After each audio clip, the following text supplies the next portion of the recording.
It's on two fronts, really. Yeah. Because his submission was that, number one, it gives that impression that once you're seen with a green passport, all those antennas, everything just jumps and says, okay, look, what are we going to find this time? Legitimate or not? Until after they check and find you're legit, and then you go.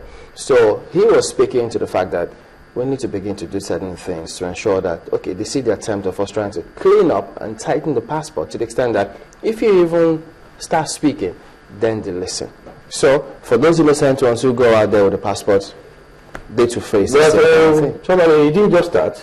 We have been subjected to this kind of thing since. It's just that in fact, it has reached the lowest head now. But is it that we accept it and say, well, there's nothing we can do about it? No, why? I mean, as citizens, I will not accept that kind of thing. So I will continue to agitate that government should do something to transform or to help in rebuilding our status and stature. And then try to show that, look, this is a nation with credible people and people of integrity. It's not just about, there is virtually no country in the world that does not have its own bad side or its own criminal elements. There are people there. But why should you now treat those who have integrity, those with dignity, those who are going abroad legitimately for legitimate business, responsible Nigerians? Why should you treat them simply because you have identified some people? You know, I think it's just about our own status. We have not been able to transform ourselves. We have not been able to take this nation beyond the level of an ant state.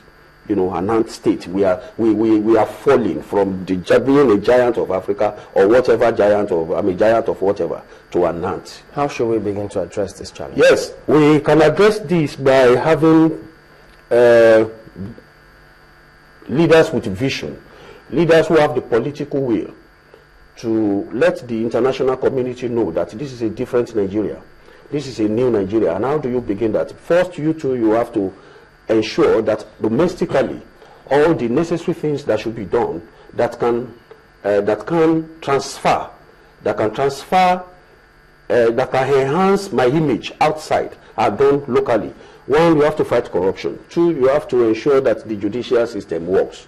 And you have to see to it that it does not take a long period for somebody to seek redress and get justice in Nigeria. So all these basic things which they do in civilized nations should be done here. Once these are done here, then we begin to leverage on credibility. But now we have deficit. We have credibility deficit.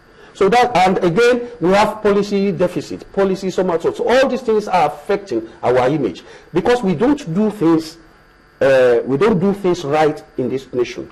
And again, we have not created an enabling and a conducive atmosphere, a friendly atmosphere, even for our own citizens, to see that there is no, there is nothing so spectacular about you leaving your country to go abroad. You know, to go and look for greener or blacker or maybe red pasture or whatever pasture. In trying to see a stoppage to all of this without trying to impugn on the sovereignty of nations, yeah.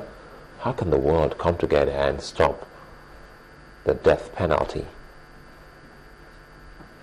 Well, it depends at what level you are looking. Are you looking at it from the human rights angle? Are you looking at it from political angle? No. Because it depends. If I feel that this is the way I want to instill discipline in my children, it will be very difficult for any neighbor to come and tell me how to instill discipline or what measures to take against my own children. Particularly if I do not see that your children are better off than my children. If I take those measures and I feel that my children are improving as a result of the measures I have taken, there is no way you can convince me that I have to change my attitude.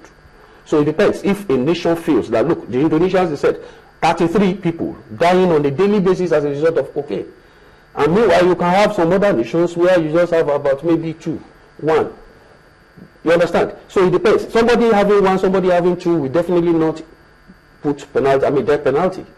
But somebody with 33 daily, somebody having 33 citizens dying on a daily basis feels concerned, and then he introduces a death penalty and feels this is the only way I can cope this kind of thing. And then with the kind of publicity and attention this has received, I want to believe that, well, it will discourage or reduce. You understand? It will reduce. No, it may not be substantial, but it will reduce because people are so blind. On our own as a country, have we done enough in the war against drugs? No. I don't think so. I don't think so. The NDLEA is just an institution. It's a moribund institution. When has it convicted anybody? When have they done anything serious? We just hear about arrests. Do we hear about do we hear about convictions? I mean, these are things which go on around.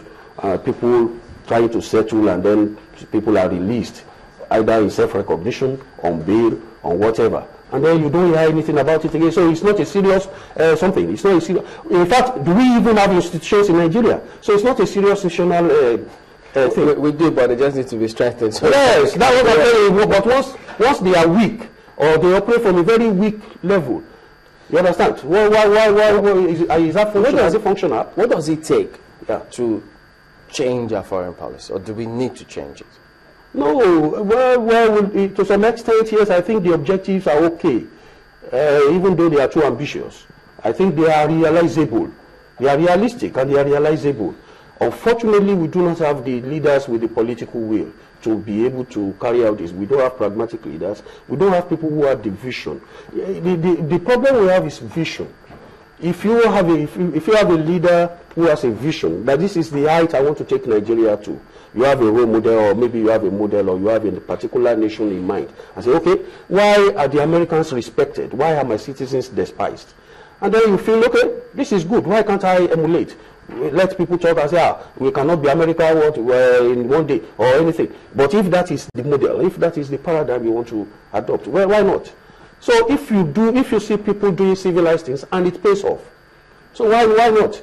So we can, but we just need a leader or maybe leaders that will assist in projecting this image. And this incoming government has a fantastic chance to correct some of this. Obviously, every new government should have that chance, because you have the chance and the opportunity to draw up a new program, and see what errors, what mistakes the previous administration had committed. How did he approach his own foreign policy?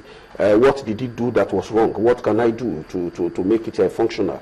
Should I adopt soft foreign policy action, or should I go aggressive? Aggressive foreign policy, what will it fetch me?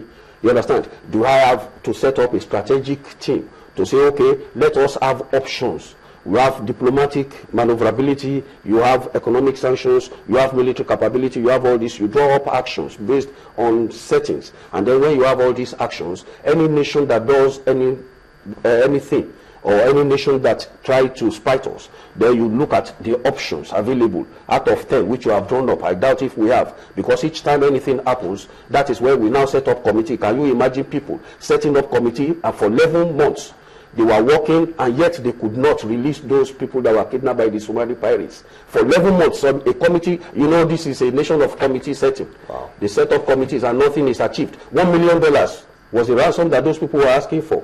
At the end of the day, those people ended up spending 11 months on the Somali IC.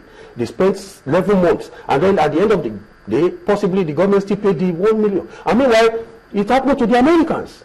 And in less than 48 hours, they got their own people released by stationing a warship. They put a warship there. Well, clearly there's a job of work to do in that respect. Well, thank you for coming on this morning, Dr. Dagba Thomas, an international relations expert. Well, time for a look at the headlines again. Anwar Odo is here with it. Hello, Anne.